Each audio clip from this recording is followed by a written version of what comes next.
gaming journalism becoming a running gag at this point. There was a time when gaming journalism wasn't such a joke.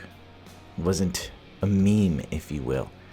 There was a time when gaming journalism was your source of information.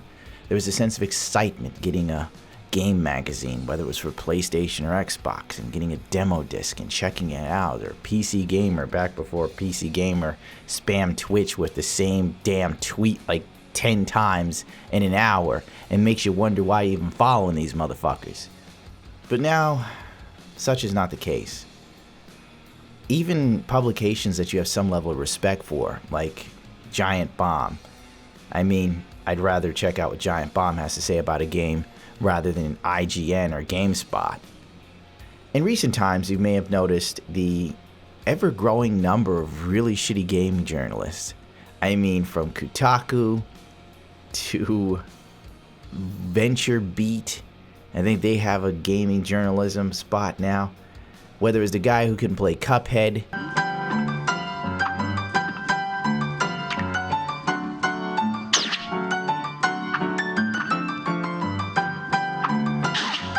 the guy from Polygon that couldn't play Doom,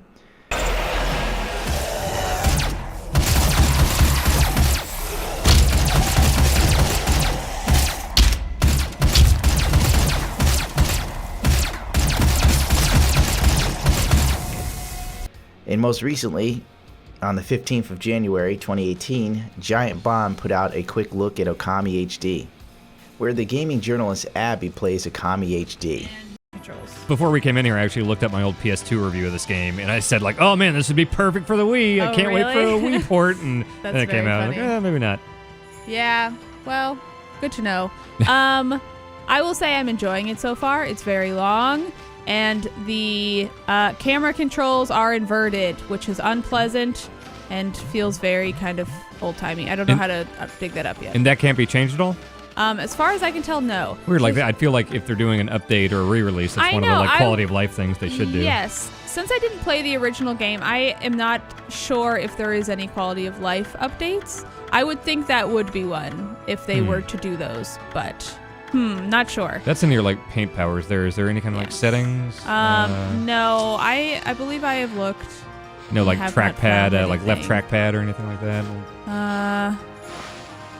Wow. Okay, yeah, I guess because they use it like select.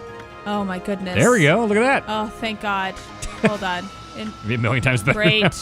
Thank you, Dan. You're welcome. You fixed my game. Okay, what is this filter? Oh, I think the original one might have had like some sort of like paper filter over a lot of it. Like, on Reddit, it was brought to my attention that the gaming journalist Abby from Giant Bomb played Okami HD for 5 hours, and she couldn't figure out how to adjust any of the settings in the options. She couldn't find the option menu, period, actually. And you honestly have to see it to believe it. It's funny, yet sad. Even the Reddit poster says, I hate to jump on someone's brain fart since we all have them from time to time, but taking previous videos into account, it's clear that Abby has very little gaming experience. How much value can she possibly be adding to a website that likely has 99% enthusiast audience? And that is a startling omission. It makes you wonder how she even got the job, especially if there are people who've taken the time to sift through Giant Bomb's videos to find out more. I did, then I kind of got tired after a while. I'm like, how do I, like, do they just have videos tagged with certain people to make it easier on me? Some might wonder, how do people like this land jobs in the industry of gaming journalism? And I can echo the same sentiment as many have on Reddit, that simply it's most likely that colleges are popping out more wannabe journalists than there are jobs to go around. So these people either A, take freelance work anywhere they can, or B, hop on a website, become a gaming journalist, and figure it'll lead to a better job so they really don't have to be a real hardcore gamer. I mean, if Anita Sarkeesian has proven anything, you don't actually have to be a gamer to make a living at criticizing or reviewing games. I mean, she's made hundreds of thousands of dollars. And you already know the level of credibility she has, but at least she was smart enough to tack an agenda on it to further her career. Unfortunately, the rest of these gaming journalists end up kind of stuck in a rut, reviewing games that they don't really know or care much about, They have no long-term experience. They have bad reflexes. It's just not their forte. It'd be like me joining the Chicago Bulls. It's not a good idea, but I'd be a damn good bench warmer, I'll tell you that. Or a water boy. The fact that these people are hired is honestly detrimental to the industry as a whole. In the sense of, a lot of these new gaming journalists, if you've noticed, sometimes they really push their social justice agendas. If you remember the video I did a while back about the gaming journalist who was triggered by the Last of Us 2 trailer and went on a tangent about violence against women and how it had to stop and it made her physically ill. These people are not the ones who should be reviewing video games. Frankly, they push this narrative that makes the gaming industry seem horrible on an artistic sense. Don't get me wrong, the gaming industry is horrible in a monetary sense. But if we attack them artistically, what's left for the medium? It then devalues it. It brings it down lower, and it continues to propagate and push this sort of stigma on the average gamer as being some chauvinist, homophobic. I know. Racist, sexist, homophobic. Woman beater, misogynist, patriarchy, whatever the hell else you want to use that you learn in gender studies. And then it creates resentment from the community towards the journalists. And usually when that happens, death threats are thrown around, etc. The journalists try to turn themselves into martyrs, etc. And in all honesty, sometimes the journalists seem to have serious contempt for the games that they're reviewing, which seems like they spew anger and bile towards the consumer for even being interested in this. And the consumer spews back, hey, fuckface, do your job. I don't need a lecture, I'm here to relax. The points can be noted and echoed endlessly on Reddit. This one by Funny Anus and Meth.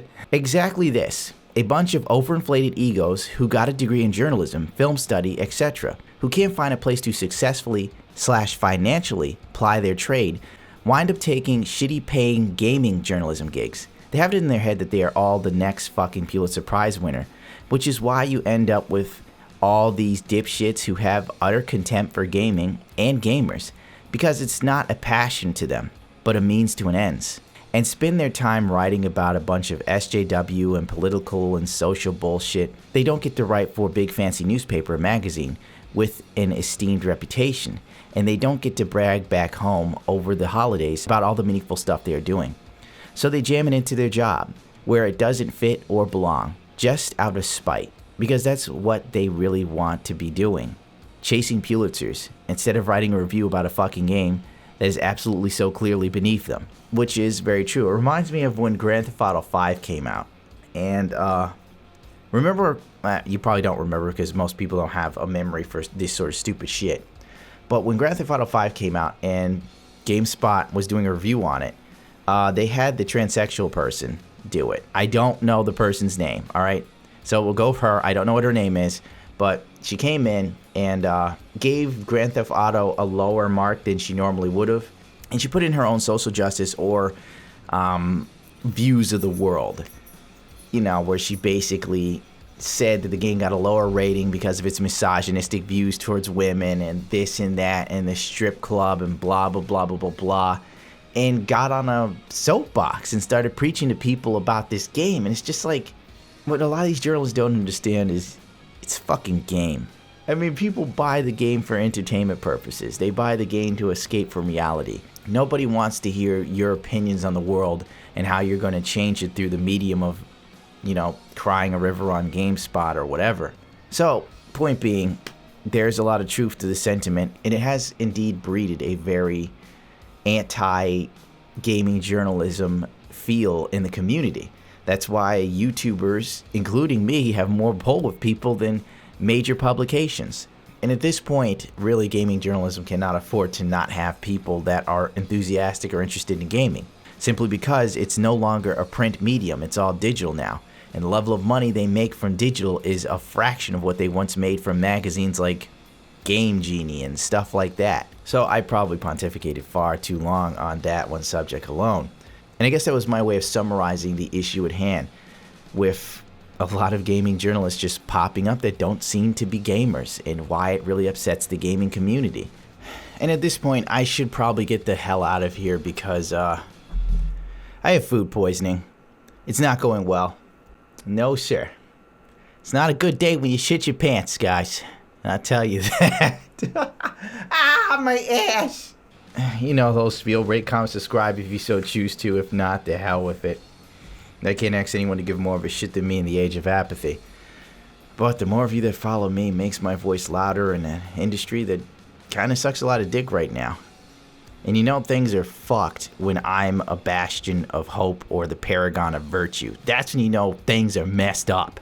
Also, feel free to subscribe to my Twitch channel, or is that follow? I don't know how that works. I've been thinking about streaming more. I damn sure better, because it's something I was kicking around in my head, and then all of a sudden you find out Markiplier is making the jump, and I'm like, no, I can't let him steal followers from me. This is my time to shine. My time is now.